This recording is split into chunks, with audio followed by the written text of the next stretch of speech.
अस्सलाम वालेकुम दोस्तों, कैसे हैं आप सब लोग। उम्मीद करता हूँ आप सब खैरियत से होंगे। मैं हूँ मोहम्मद हारिस और ये है मेरा फेसबुक और यूट्यूब चैनल आम आदमी ख़ास बात। आज एक नई वीडियो लेकर आपकी खिदमत में हाज़िर हुआ हूँ। मेरी जो आज की वीडियो है वो इससे रिलेटेड है कि मैंने कंस्ट्रक्शन के काम का क्यों इंतखाब किया और इसी काम को क्यों स्टार्ट किया। जैसा कि मैं अपनी पिछली वीडियोज़ में बता चुका हूँ कि मैं इस बिज़नेस में आने से पहले मैंने 9 साल जॉब की थी और उस जॉब के दौरान भी मेरा जो था यही एक मकसद था कि किसी तरह मैं अपना बिज़नेस सेटअप करूं। और उस मकसद को अचीव करने के लिए मैंने इन जॉब यानी कि जॉब में रहते हुए मैंने कई काम किए। और वो क्या काम थे ये तो मैं आपको किसी अपनी आइंदा आने वाली वीडियो में बताऊंगा। अभी के लिए मैं सिर्फ ये बताना चाहूँगा कि मेरे जितने भी बिज़नेस मैंने स्टार्ट किए उसमें से मेजॉरिटी जो थे ना, या आप उसमें से 90% कह दें, वो फ्लॉप हुए। उसकी वजह ये थी कि मैं ख़ुद तो उस बिज़नेस में इन्वॉल्व हो नहीं सकता था, क्योंकि मैं एक जॉब पर्सन था। 9 to 5 मैंने अपनी जॉब को टाइम देना ही देना था। तो इसके लिए मैं किसी जो था एक्सटर्नल पर्सन जो था उसको मुझे हायर करना पड़ता था, तो और उस पर इन्हिसार करना पड़ता था। और मुझे वहाँ से एक्सपीरियंस ये हुआ कि कोई भी आपको कभी भी कमा कर नहीं देगा, ना कोई आपके लिए काम करेगा। जब तक आप खुद उसमें इन्वॉल्व नहीं होंगे आपका वो बिज़नेस फ्लॉप ही होगा। तो जब मैंने अपनी जॉब से रिज़ाइन किया उसके बाद मैंने एक दो बिज़नेस स्टार्ट किए, लेकिन मेरी उससे उन बिज़नेस से मेरी मेंटल कंपैटिबिलिटी नहीं थी, तो मैंने उसको स्किप किया। और फिर मेरा फाइनल डिसीजन जो था ना वो था कंस्ट्रक्शन का बिज़नेस। और मेरे जो हमेशा से जो फेवरेट दो बिज़नेस रहे हैं उसमें से एक तो था कंस्ट्रक्शन का बिज़नेस और दूसरा था गाड़ियों की सेल परचेज़ और इंपोर्ट एक्सपोर्ट का बिज़नेस। ये दो बिज़नेस हमेशा से मेरे फेवरेट रहे हैं और जो मेरा फाइनल डिसीजन था वो कंस्ट्रक्शन का बिज़नेस ही था। मेरी इस वीडियो से उनको भी फ़ायदा होगा जो जॉब हैं लेकिन वो किसी बिज़नेस में आना चाहते हैं लेकिन उनके पास तजर्बा नहीं है। और दूसरा वो उनके जहन में ये डर है, उनके माइंड में ये डर बैठा हुआ है कि कहीं उनकी जो इन्वेस्टमेंट है वो जो मेहनत से कमाए हुए उनके जो पैसे हैं वो कहीं वेस्ट ना हो जाएं। ये हमेशा से हर बंदे के जहन में ये चीज़ होती है। तो मेरी जो अभी मैं आपको रीज़न बताने वाला हूँ उसमें से कुछ ऐसी रीज़न होंगी कि आप इस बिज़नेस में आना चाहेंगे और हो सकता है आपके लिए मेरी ये वीडियो हेल्पफुल हो। तो जो कंस्ट्रक्शन का बिज़नेस है उसको मैं दो कैटेगरी में तकसीम करता हूँ। एक तो वो कि आप किसी के लिए काम करते हैं, यानी कि आप कॉन्ट्रैक्ट पर कोई इंडिविजुअल या कोई कंपनी आपको हायर करती है और आप उनके लिए काम करते हैं और उनको अपनी सर्विस प्रोवाइड करते हैं और वो एक जो भी आपके तयशुदा टर्म एंड कंडीशन है उसके मुताबिक आपको चलना पड़ता है। और दूसरी जो कैटेगरी है वो ये कि आपकी अपनी इन्वेस्टमेंट है और आप उसको लेकर आप अपनी लेबर हायर करते हैं और ख़ुद से काम करवाते हैं और जब वो एक यूनिट जो है वो आपका कंप्लीट हो जाता है तो फिर आप उसको सेल पर लगाते हैं और फिर आपको वहाँ से जब सेल होता है तो आपको ऑफ कोर्स उसमें से प्रॉफिट मिलता है। तो मैंने जो अपने लिए हमेशा से जो मैंने डिसाइड किया या जो हमेशा से मेरे माइंड में था वो ये सेकंड वाली ही कैटेगरी थी, क्योंकि मेरे पास अल्हम्दुलिल्लाह अपनी इन्वेस्टमेंट मौजूद थी। तो मैंने सेकंड वाली कैटेगरी को ही प्रेफर किया और इसको लेकर मैं चला। अब मैं आपको वो वजूहात बताता हूँ जिन वजूहात की बिना पर मुझे ये जो कंस्ट्रक्शन का बिज़नेस हमेशा से मेरा फेवरेट बिज़नेस रहा है। सबसे पहली वजह ये कि इसमें कोई मेरा बॉस नहीं था इस बिज़नेस में, यानी कि मैं ऑल इन ऑल था। मैंने किसी को जवाब नहीं देना था, किसी ने मुझसे सवाल नहीं करना था। मेरा अपना डिसीजन था क्या डिज़ाइन होगा, कहाँ पे मैं प्लॉट लूँगा, कहाँ मैं कंस्ट्रक्शन स्टार्ट करूँगा और कितना मैं टाइम स्पेंड करूँगा, किस टाइम में मैं करूँगा, कितने टाइम लिमिट में मैं उसको कंप्लीट करूँगा। तो मैं ऑल इन ऑल था, कोई मेरा बॉस नहीं था। तो ये सबसे बड़ी और पहली रीज़न जो थी ना वो ये थी मेरे इस बिज़नेस में आने की। और यही एक रीज़न थी जो मैंने आपको बताई थी जब मैंने अपनी एक वीडियो बनाई है जिसमें मैंने कहा था मैंने जॉब क्यों छोड़ी। उसमें ये भी एक रीज़न थी कि कोई एक बंदा, एक जो आपका बॉस जो है वो आपके सर पे आके बैठा होता है और आपसे काम लेता है, और वो मुझे पसंद नहीं था हमेशा से। सेकंड जो रीज़न थी वो ये थी, बल्कि ये है कि जी इस कंस्ट्रक्शन के बिज़नेस में क्रिएटिविटी मौजूद है। इसमें A to Z आपको क्रिएटिविटी मिलती है। जब आप जो भी आपने प्रोजेक्ट स्टार्ट करना उसकी लेआउट से लेकर उसकी जो फाइनल फिनिशिंग वगैरह है उस तक आपको इसमें क्रिएटिविटी ही क्रिएटिविटी नज़र आती है। यानी कि A to Z आप कह सकते हैं इसमें क्रिएटिविटी है। और क्रिएटिविटी हमेशा से मेरी दिलचस्पी का मरकज़ रही है। यानी कि मैं चाहता था कोई ऐसा काम हो जिसमें क्रिएटिविटी हो, तो वो चीज़ मुझे इसमें मिल रही थी। क्योंकि मैं अपने जो आसपास लोगों को कहता हूँ कि जी creativity is a drug I can not live without. तो इस काम में मुझे क्रिएटिविटी नज़र आ रही थी और क्रिएटिविटी मुझे मिली, जिसको मैंने एंजॉय भी किया और कर रहा हूँ।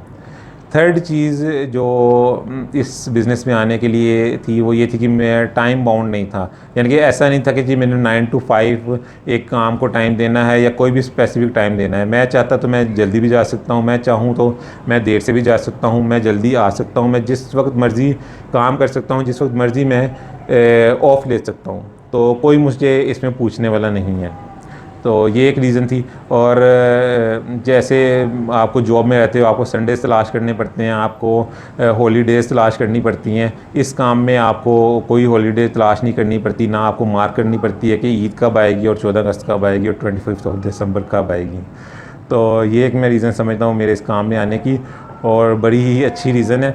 लेकिन जब आप अपना काम कर रहे होते हैं तो फिर आप हॉलीडेज़ को तलाश भी नहीं करते। आप चाहते नहीं हॉलीडे आए, आप कहते हैं कि हर दिन काम का दिन हो, हर दिन मंडे हो। जॉब में आप उल्टा हिसाब है, आप वहाँ पे आप कहते हैं हर दिन संडे हो। लेकिन जब आप अपना बिज़नेस करते हैं और आप चाहते हैं कि हर दिन मंडे हो और ट्यूसडे हो। और इसके अलावा जो हमेशा से मेरी ख्वाहिश रही थी कि कोई ऐसा काम हो जिसमें आपको यानी कि आपने कहीं घूमने फिरने जाना है तो आपको एक बल्क में जो है ना छुट्टियां मिले, बल्क में बंडल ऑफ लीव्स जो है ना वो आपको मिले और आप उनको अवेल करें। और ये ना हो कि जी आपने हफ्ते बाद काम पे जाना है या 10 दिन बाद काम पर जाना है। तो वो चीज़ भी मैंने यहाँ पे एंजॉय की है। जैसे कि आपका एक प्रोजेक्ट कंप्लीट होता है तो वो 3 माह का है या वो 6 मंथ का है, जब वो कंप्लीट होता है तो फिर एक वो फेज़ आता है जब उसकी वो आपने उसको सेल करना होता है। तो उस दौरान जो है वो आप ये जो अपनी लीव्स हैं ना वो 1 मंथ की भी हो सकती हैं, 2 मंथ की भी हो सकती हैं, तो आप उनको एंजॉय कर सकते हैं, आप कहीं भी घूम फिर सकते हैं। और मुझे ये शुरू से ही ये चीज़ बड़ी अट्रैक्ट करती थी इस काम में। सितंबर से लेकर और मार्च अप्रैल तक जो है ना मैं इस टाइम को फेवरेबल समझता हूँ कंस्ट्रक्शन के लिए। और ये जो पीक जो गर्मियों का टाइम है, मई जून जुलाई अगस्त, इसको मैं समझता हूँ इसमें ये काम ना किया जाए तो बेहतर है। लेकिन करना लोग करते हैं, कर भी रहे हैं, करना भी चाहिए। लेकिन मैं अपनी एक मेंटालिटी बता रहा हूँ। तो इस टाइम को मैं एंजॉय करना चाहता हूँ। मैं चाहता हूँ मैं घूमूँ फिरूँ, जहाँ मर्ज़ी जाऊँ, कोई मुझसे पूछने वाला ना हो, ना कहीं मैं जाऊँ तो मुझे ये ना हो कि जी अब 2 दिन बाद मैंने वापस जो है मैंने अपनी जॉब पे पहुँचना है। तो ये एक टाइम बाउंड जो है ना मैं उस चीज़ से आज़ाद हो गया था टाइम से। तो ये एक रीज़न हो गई। और फोर्थ रीज़न जो लोगों के लिए सबसे इम्पोर्टेंट और फोरमोस्ट रीज़न है वो ये कि मेरे लिए तो खैर नहीं है, क्योंकि मैं इस चीज़ को इतना समझता नहीं हूँ कि ये इतनी इम्पोर्टेंट है। क्योंकि मैंने हमेशा से मैं रिस्क लेकर रहा हूँ और मुझे इन्वेस्टमेंट जाने का या चीज़ों को खोने का इतना हमेशा डर नहीं होता। यानी कि मैं उन लोगों में से हूँ जो चीज़ों को खोना जानते हैं, जिनको पता है कि जो आपके पास आसपास चीज़ें हैं इनको ये किसी भी टाइम आपके हाथ से जा सकती हैं। लेकिन फिर भी ये मेरे लिए भी किसी ना किसी हद तक इम्पोर्टेंट है और लोगों के लिए भी है। और वो ये कि आपकी इन्वेस्टमेंट जो है ना वो सेफ़ और सिक्योर रहे। तो बिज़नेस ये जो है कंस्ट्रक्शन का, इसमें आपको ये भी एक बेनिफिट मिलता है कि आपकी जो इन्वेस्टमेंट है वो सेफ़ और सिक्योर रहती है, कहीं जाती नहीं है। आपने प्लॉट लिया वो आपके नाम पर है, आपके नाम पर ही रहना है उसने। ऊपर कंस्ट्रक्शन की, वो भी जो कंस्ट्रक्शन की एक एक ईंट लगाई आपने, वो आपकी ही रहनी है, कहीं नहीं जाना, बिल्डिंग ने कहीं नहीं जाना। सेल होना या ना होना एक अलग बात है, 6 माह तक नहीं होता या साल तक नहीं होता, लेकिन आपकी जो इन्वेस्टमेंट है ना वो सेफ़ है, वो कहीं भी नहीं जा रही। वो अलग बात है कि आप किसी लालच में ना पड़ें, कहीं ऐसा ना हो कि आप कोई ऐसा प्लॉट परचेज़ कर लें कि जो बाकी जो सोसाइटी में जो बाकी प्लाट हैं उनसे किसी हद तक किसी कम कीमत में मिल रहा है और आप लालच में आकर उसको परचेज़ कर लें और बाद में आपको पता चले जी ये ऑलरेडी बिका हुआ है या किसी कब्ज़े वाली जगह है, वो एक अलग मैटर है। लेकिन ओवरऑल आपकी इन्वेस्टमेंट सेफ़ एंड सिक्योर रहती है इस बिज़नेस में। तो ये तो चंद रीज़न थी जो मैंने आपको बताई, जो इस काम में आने से पहले मेरे माइंड में थी। और जो कि हमेशा से रही थी मेरे माइंड में, और इसी वजह से ये मेरा फेवरेट काम था। लेकिन कुछ ऐसी रीज़न्स हैं जो मुझे उस वक्त पता चली जब मैं इस काम में इन्वॉल्व हो चुका, और उन रीज़न्स की वजह से मुझे ये काम मज़ीद जो है ना अच्छा लगने लगा। वो उसमें से ये थी कि जी आप जब एक प्रोजेक्ट स्टार्ट करते हैं तो आप ऑफ कोर्स उसके लिए लेबर हायर करते हैं, उस लेबर का रोज़गार आपसे वाबस्ता होता है, और जब आप at the end of the day आप उनको सैलरी कर देते हैं तो उनके चेहरे पे जो खुशी होती है ना, वो वैसी ही खुशी होती है जैसी आपको जब मंथ बाद सैलरी आपके अकाउंट में आती है तो एकदम से आप खुश हो जाते हैं। तो ऐसी ही खुशी उनके चेहरे पर भी होती है, और आप उनको हायर करते हैं। दूसरी रीज़न ये कि आप अपनी औकात में रहते हैं। आप उन्हीं मज़दूर तबका जो है उसी के साथ जहाँ वो बैठते हैं वहीं आपको बैठना पड़ता है। गर्मी सर्दी आपको उनके साथ बर्दाश्त करनी पड़ती है। आप उस एनवायरनमेंट में रहते हुए आप वही खाते पीते हैं जो वो मज़दूर तबका खाता है। वो अलग बात कि आप उस एनवायरनमेंट से हट कर जब आप अपनी फैमिली में जाते हैं तो आप कहीं भी जा सकते हैं, किसी भी रेस्टोरेंट में जा सकते हैं, कुछ भी कर सकते हैं, कोई भी इंजॉय कर सकते हैं। लेकिन जिस टाइम तक आप उनके बीच में रह रहे हैं तो आपने वही खाना पीना है जो वो लोग खाते हैं। तो मैं समझता हूँ कि इससे इंसान जो है ना वो अपनी औकात में रहता है और उसको अपनी औकात पता चलती रहती है। और जो थर्ड रीज़न जो मुझे इसमें सबसे अच्छी लगी वो ये कि मैं सुबह जाता था वहाँ पर अपनी जेब भर के, उसमें 50,000 हो, लाख हो, 2 लाख हो, और शाम को जब मैं आता था मैं सब दे दिला के सब लोगों को देकर मैं खाली जो है ना जेब में वापस अपने घर आता था।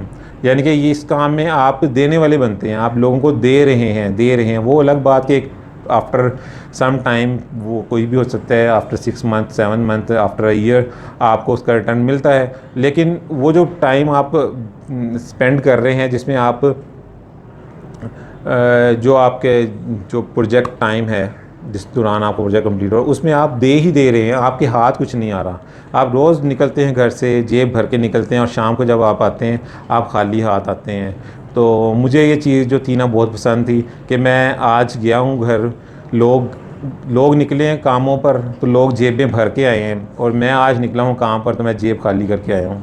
तो मुझे ये चीज़ बड़ी अपील करती थी कि जी मैं देने वाला हूँ, मैं लोगों को दे कर आया हूँ, किसी से कुछ लेकर नहीं आया। तो ये कुछ रीज़न्स थी जो मैंने आपको बताई, और उम्मीद करता हूँ आपको मेरी ये वीडियो पसंद आई होगी। कोई और काम आप समझते हैं कोई इस तरह का काम है जिसमें आपको इतनी लिवरेजेस मिलती हैं, अगर आपके जहन में कोई ऐसा काम है तो मेरे साथ ज़रूर शेयर कीजिएगा कमेंट्स में। उम्मीद करता हूँ आपको मेरी वीडियो पसंद आई होगी। तो मिलते हैं फिर नेक्स्ट वीडियो में, तब तक के लिए इजाज़त दीजिए। अल्लाह हाफिज़, शुक्रिया।